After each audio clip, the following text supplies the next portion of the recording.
I was watching a rather cynical video from Alan Fisher, The Flawed Aesthetics of Solarpunk.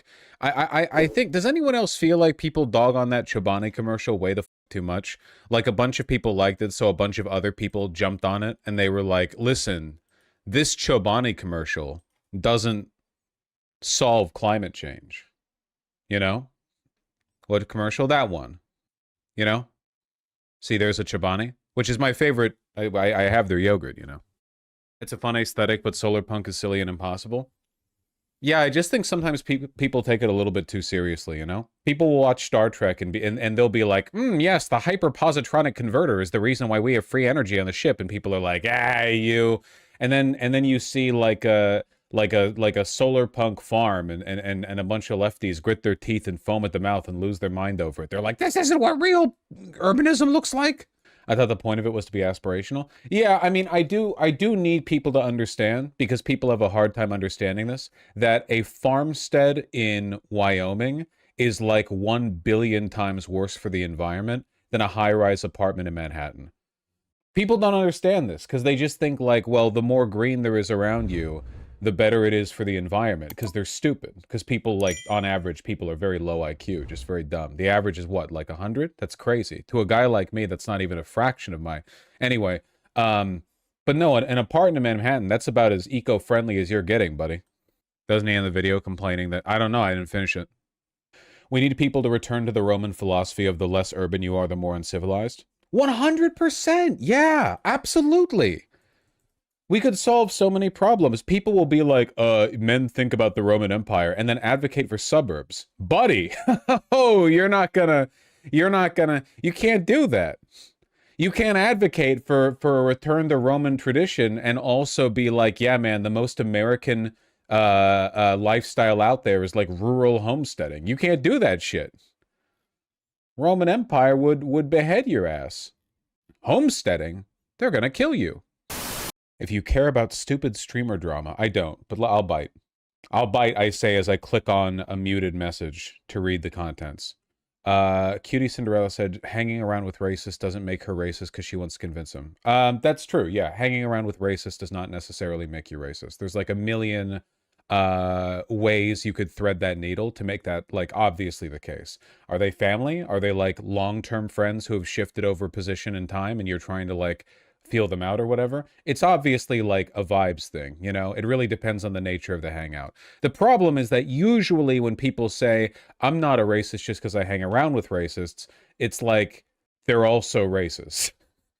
So I guess the answer there is obviously like, taken at face value, no, hanging out with racists doesn't make you racist. But in practice, in reality, in the world we all actually occupy and live in, there is definitely a correlation, like a strong one. So yeah, that's all there really is to it. I don't really...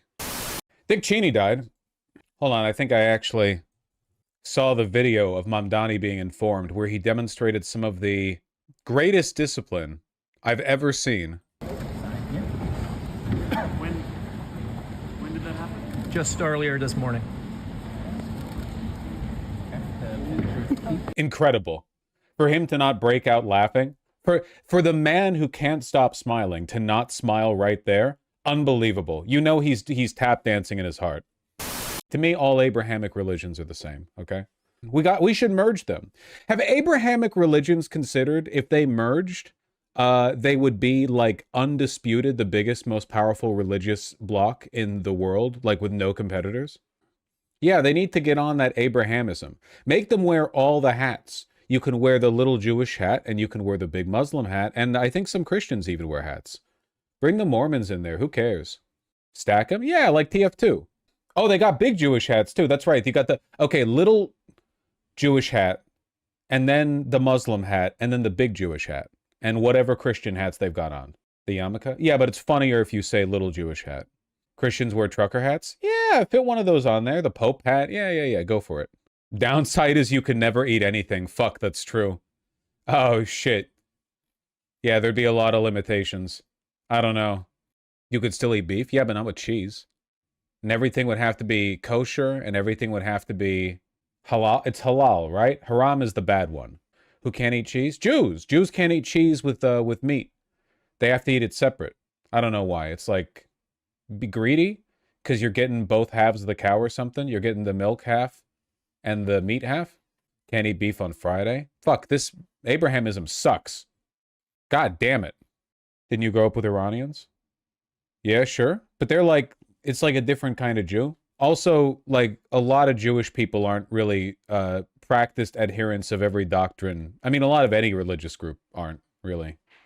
David Hogg's getting kind of base. Is this the Rolex one? Yeah, it's the Rolex one. He's probably going to win. I mean, it's a Democrat town, and they're going to elect a socialist to run the financial capital of the world. I mean, you know, you gave him 300 grand. That's interesting. That's probably the only 300 non-Islamo Marxist grand that he got. I saw Linda Sarsour today bragging about all the money that's coming from all over the world. And so I just, for their elections in New York. You know, look. And honestly, I think part of the reason he's so powerful is because people are tired of being lectured by men with Rolexes on CNN about affordability in this country. That's the real reason he is resonating right now. I really hope we get like a punished Hogg arc, you know? After being ousted from the DNC for being too based, I want, you know what I want? I want Hogg's position on the goddamn chorus controversy. That's what I want. Punished Hogg. He's ejected from the DNC for being too based. He gets stronger and stronger, circling around from the outside until he wins chair position. And then he enacts his revenge on the entire party. Yeah, Dark Hogg. Hogg's out. Henry Ford figured this out a long time ago. If regular working class people in your city have more money from the wages they're paid, they have more money that they can spend on small businesses. The only businesses that continue to survive, no matter how deprived the working class in your city are grocery stores, big box stores, places that people will gravitate to no matter what. But if you want the nail salons, the hair care places, them to stay open, people need disposable income. You need more money being filtered down into the working class. And people always ask these questions like, you know, oh, what about the little nail salon? Can they afford to pay their employees that much? Okay, the majority of Americans are not working for little nail salons. The majority of Americans are working for larger companies that absolutely could afford to pay their workers more. Corporate profits are at an all-time high. More money filters into the working class, which means that filters into the shops around. Especially in New York City, man. God, it's like the one place where you know for a fucking fact you get the foot traffic required to keep small businesses afloat. And you always will. There will never be, at least not in conceivable times, you know, a version of New York City where small businesses cannot thrive. You just have to not strangle them. Did everyone forget Henry Ford hiking wages of his workers was a capitalist move? I've said it before and I'll say it again. I'll keep saying it for as long as it's true, and it might be true for the rest of my life. The reason everything is falling apart right now is because corporate elites realize there's more money to be made in financialization and speculation than there is in actually providing services and goods. Henry Ford hiking his workers' wages was a capitalist move that benefited him in the long run. But nowadays, the real money, it's on gambling, speculation, debt accruement, investment. It's on shit that doesn't touch the real economy at all. So all the, like, real economic elites, all the real big players, they don't give a fuck about these, like, basic economic principles anymore. And therefore, the definition of good capitalism has shifted from what keeps a robust economy to what siphons as much money as possible, as quickly as possible, into the top.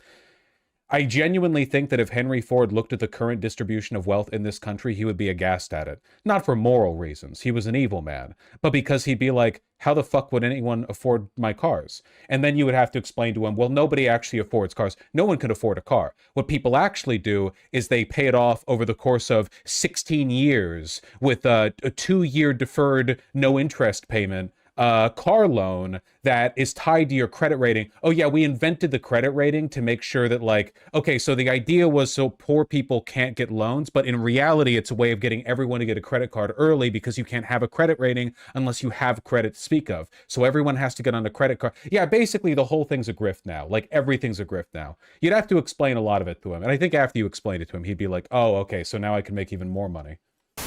Kamala Harris mourning the passing of Dick Cheney, phenomenal, really meeting the moment. A devoted public servant from the halls of Congress to many positions of leadership in multiple presidential administration. Jesus fucking Christ, man. You could just say nothing? Yeah, but she can't, because, like, they serve the same masters. If anything, like, ideologically, the modern day Democratic Party is way closer to the Bush administration than they are to the Trump administration. So they probably think of, like, haven't there been a bunch of people rehabilitating Bush Jr.? Like, oh, he's just a sweet little thing. He's actually a victim of the Trumpification of the Republican Party. Look at the good Republican Party back when we were massacring, you know, hundreds of thousands of people and creating situations that led to the death of millions of people in the Middle East, you know? Bush Jr. killed more people than Trump ever has. Asterisk, the end of U.S. aid will probably change that. Trump's really been slacking in the whole mass death thing. He's been far and ahead of Bush on the whole ending democracy thing, 100%. But on mass death, he's been slacking until the U.S. aid thing. In your time as mayor, are you planning on providing bisexual girlfriends to everyone in New York City?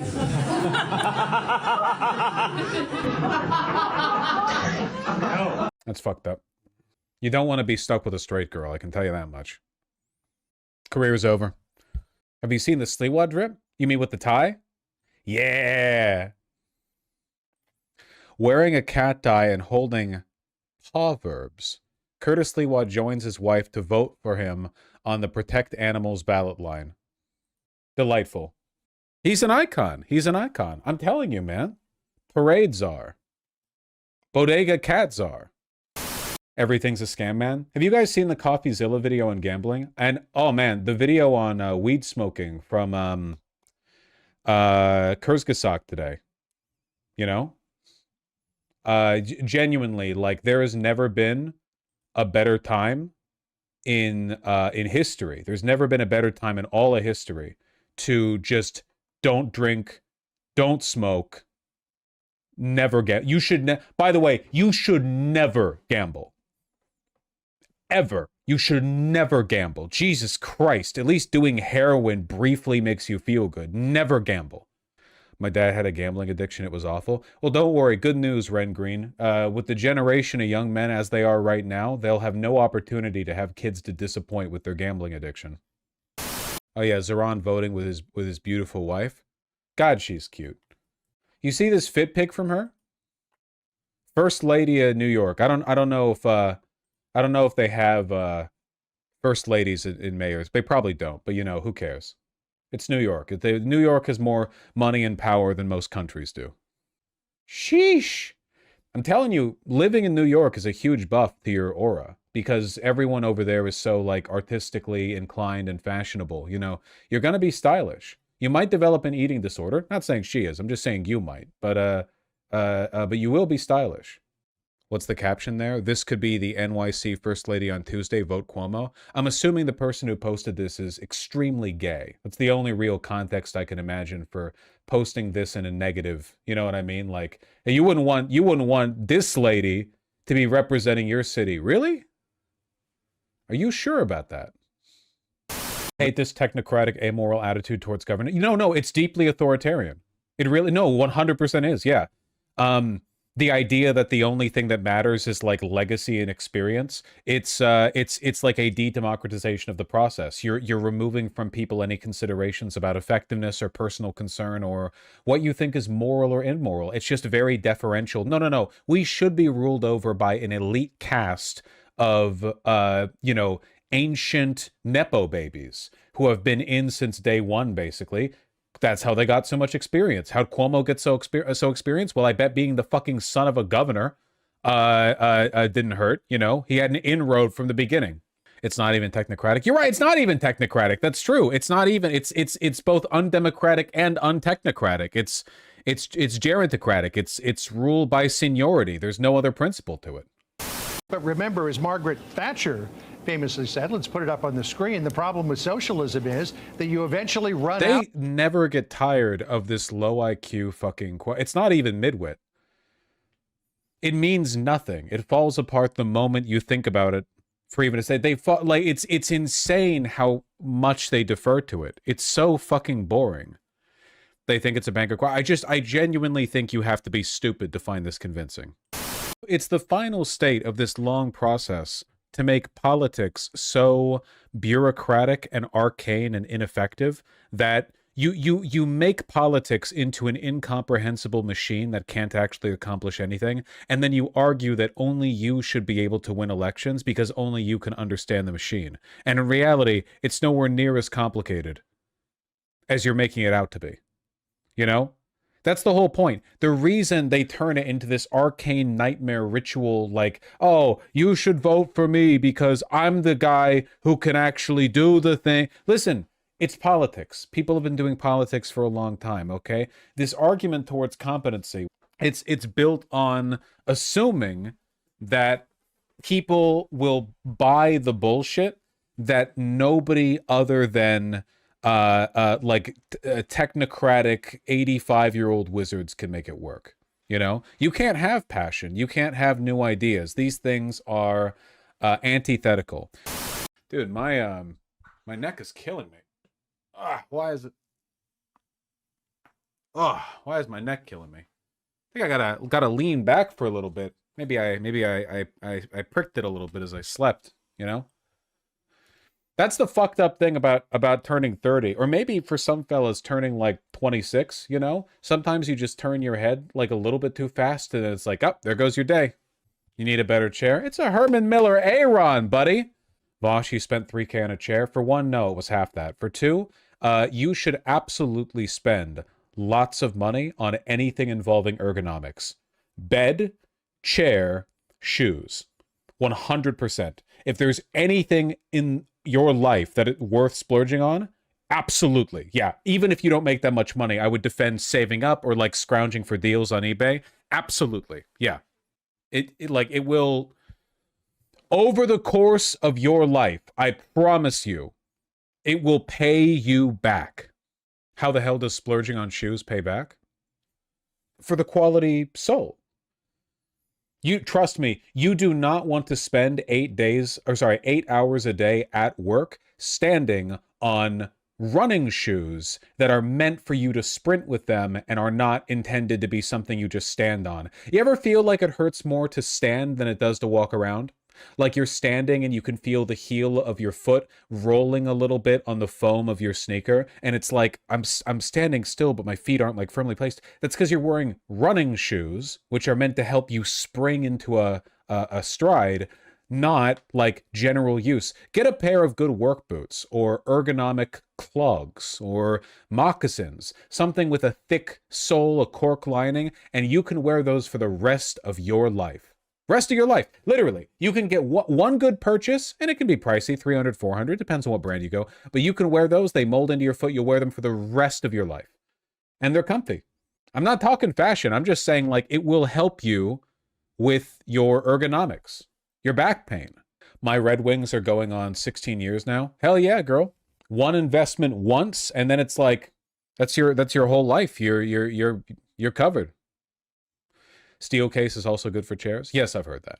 Shoe arc incoming, oh my God. But this isn't an arc, it's just good advice.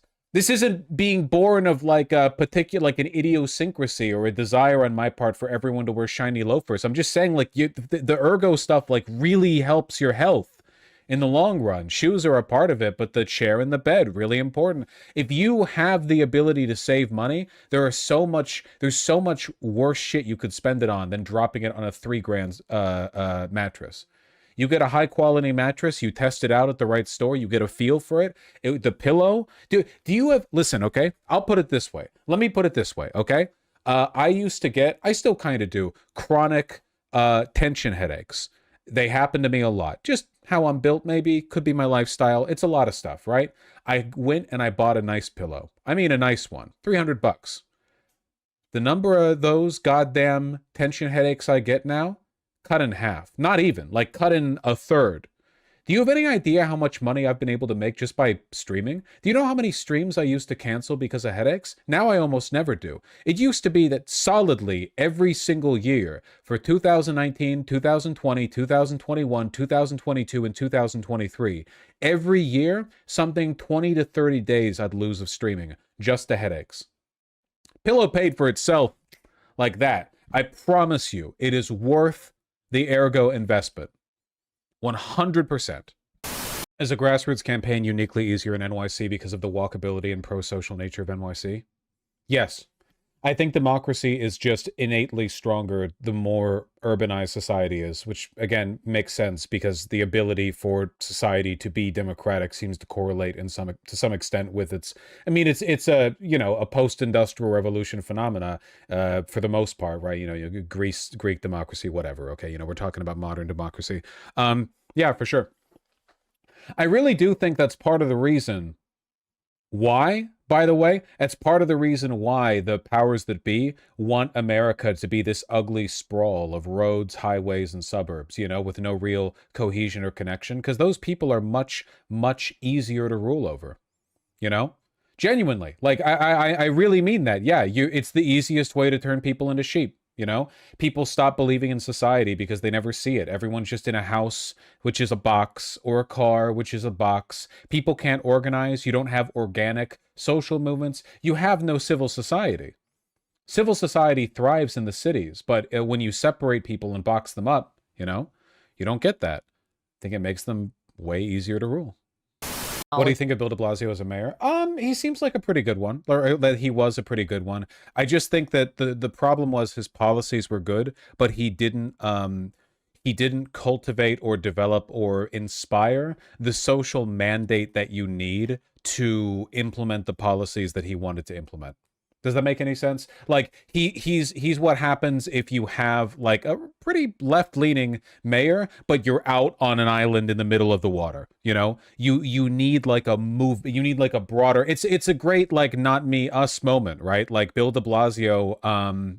He seems like a pretty cool guy in my opinion, but he just did not have that wave of support that you need to get done what he wanted to get done. Honestly, in a lot of ways, I think you could make a fair comparison, though, on the opposite side of the morality spectrum to Trump. Trump 1.0 versus Trump 2.0, right? Trump 1.0, he had a bunch of ideas that he wanted to implement, but he was surrounded by people who were opposed to them, neocons who operated the government as they saw fit. Trump was basically just the mascot they kept in the Oval Office. And then, Trump 2.0, this time he's bringing with him like an ensemble of loyalists. Of course, in Mamdani's case, it's not really loyalist, it's more like grassroots public support. But it does speak to the importance of, you can't just win the election itself. If you want to implement the change you want to implement, whether it's good or bad, right? Obviously good in Mamdani's case, bad in Trump's case, you need a mandate of some kind. Winning is easy, governing is harder. I see. I understand the reference. I get that. Now I get classic. It's so fucked up that in this country, people, like most voters, don't understand. They can't even comprehend the idea that the tax dollars are used for good things. No one even talks about it. Like, no one considers it. Nobody factors it into their analysis. You know what I mean? Nobody ever brings it up. Like, oh, taxes are raising. Have you considered the fact that like we need the money and that wealthy people have more money than ever before? We've never had we've never had this much income inequality, this much wealth inequality. Maybe we should take their money.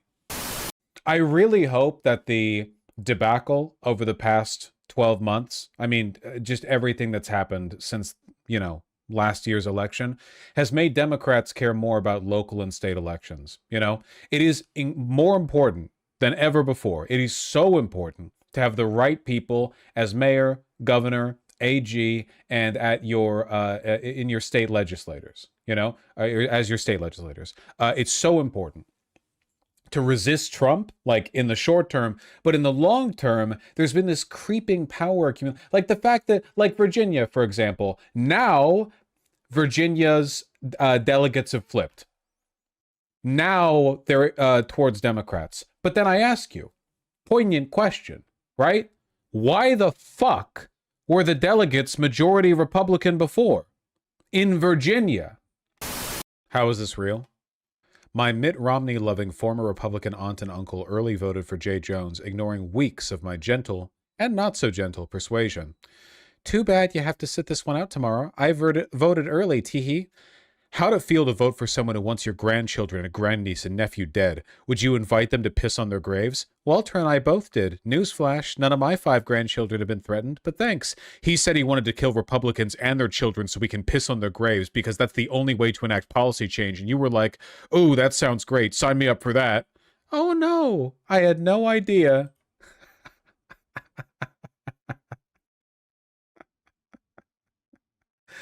Dark woke is back. It's back, people. It's the First Amendment. They can't take it away from you. That's why they try to use the Secretary of State to go after immigrants so they don't have to deal with court cases here in the United States where they would lose. White women are the vanguard of the revolution. Let's not get crazy with it. Let's not give white women undue praise. Vaush isn't wrong with that. Yeah, I treated politics like sports until 2024. Then I realized I'm entering the real world and his policies are going to affect me hard. Honestly, you're not at fault. I don't think you're at fault. That's literally just how young people's brains work. That's literally, you can't avoid it. Like, yeah, the candidate who dabs the deepest is going to be the guy who wins the Gen Z vote, you know? It really, the failure here is on the Democrats for being so aggressively fucking boring. Why the fuck would any young people get excited for the Joe Biden 2024 campaign or then the Kamala Harris 2024? Like, part of politics is running and making yourself popular and appealing. And if you're running a campaign where your opponent is doing laps around you in terms of like internet exposure, virality, engagement, then you're fucking up. That's literally your job. Billions were spent from Kamala Harris, the DNC, and DNC-aligned PACs. It's their job to do that.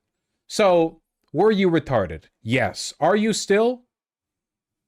Possibly. I can't say. But I think this is a Democrat failure. Many such cases. Atlas Intel lost its A+ rating. Did it really? Yes! Get fucked. You goddamn, I don't know, Mossad shills, pieces of shit. Yeah, according to our data, in which the turnout in the New York City mayoral election is fucking 42% Republicans, Zoran Mamdani is actually basically neck and neck with Cuomo. Fuck you, piece of shit, into the goddamn dumpster. I'm happy. I didn't think it would happen that quickly. Why do Republicans want people to suffer? Like, if Mamdani makes things better, they will be angry, and if things get worse, they'll be happy. The foundational belief of all conservative thought is that in the world there is a hierarchy of people, and some people are innately deserving of better lives than others because they're innately better people.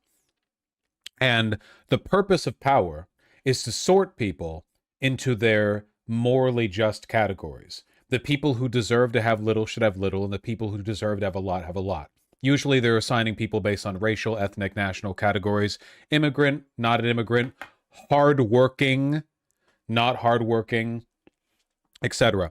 That to them is that's their number one moral goal. If Mamdani made life better for absolutely everyone in New York City, he would be making it better for people they consider to be undeserving. It would, to them, be a violation of this natural order. So yes, they do just want people to suffer.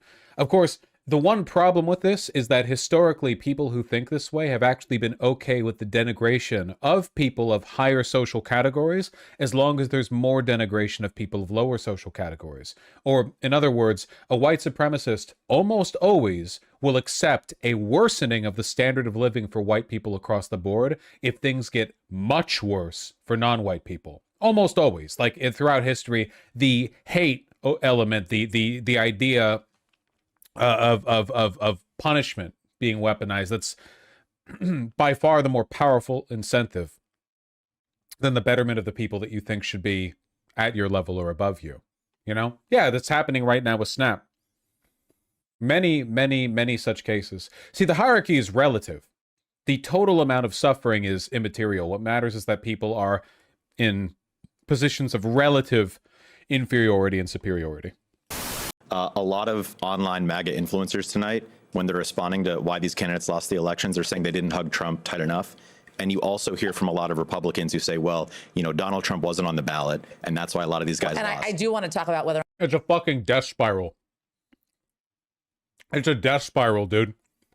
No matter how unpopular Trump gets, they're like, the problem is we weren't more Trump. You weren't pro-Trump enough. Trump wasn't there enough. His face wasn't on everything. That was the problem, huh? They have no strategy for what to do post-Trump. Like, they've been trying. They've tried with DeSantis. They've tried with Elon. They've tried with JD Vance. It's not happening. There's no one has shifted the energy in a way that would be necessary. They still don't have it. Bro wants to be Hassan so bad. Listen, Hassan did not invent being like a greasy late millennial who wants to look sleazy.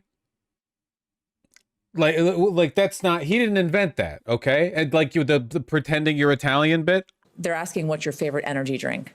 How do you stay up? How do you keep going? What's my favorite energy drink? Come on, I had, you don't need to go to the board. 4.5 cups of coffee today, so 4.5. Probably still feeling. But are we talking like Pussy. coffee, like I've had cups 5. like this, or like Dunkin'. a venti, or Dunkin'. Dunkin'. Oh, Extra large Dunkin'. So we know what. Holy shit. That coffee's disgusting. How are you alive? 5 cups of extra large How are you?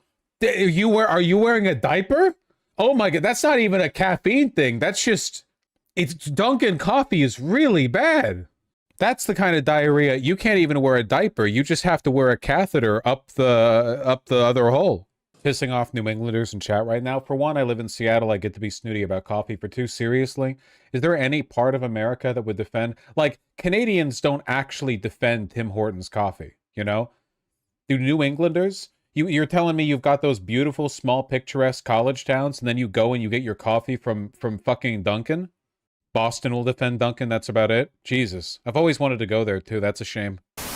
Did you see the New York Post headline? Is this the... Yeah, it is.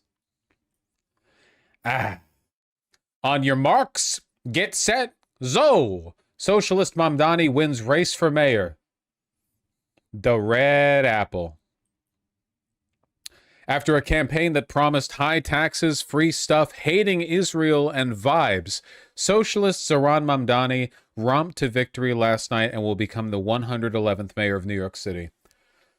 Again, he really is the future. You guys have probably noticed that on social media, like, centrists and mainstream corporate Republicans fucking despise him, but the neo-Nazi crowd really doesn't go after him that often. They do sometimes, but like, at the end of the day, a lot of those young neo-Nazis are basically just extremely weak incels who are drawn towards what they feel like is a sense of political community and power, and they see in him power, not their power. They disagree on everything, but Nazis were never principled, right? It's not like they actually care about the policies, really. This is the future. If the Democrats don't accept it, it will have been their choice to condemn this country to continued Republican rule. They'll be making an active choice. They do also like that he hates Israel. If you venture on to poll, there is a remarkable amount of respect for Mamdani. Lots of hate too, but I was surprised to see anything but vitriol to him. Yeah. At the end of the day, and I'm not saying this to like whitewash them or play down how bad they are. They're very bad. But a lot of these young alt-right, whatever the fuck types, you know, basically every young Republican, they're just fucking pathetic people. Like really, really pathetic people who are looking for some kind of cause to legitimize their life. You know, it can be white supremacy, it can be Christendom, it can be whatever. They need to be given direction. And the Democrats have failed by you know, steering a rudderless ship. They have no direction. There's no reason to be captivated by them. I just want to, you know, I want people to understand the extent to which this is a good outcome. Because, like, holy shit, man. Hope-pilled AF? Yeah.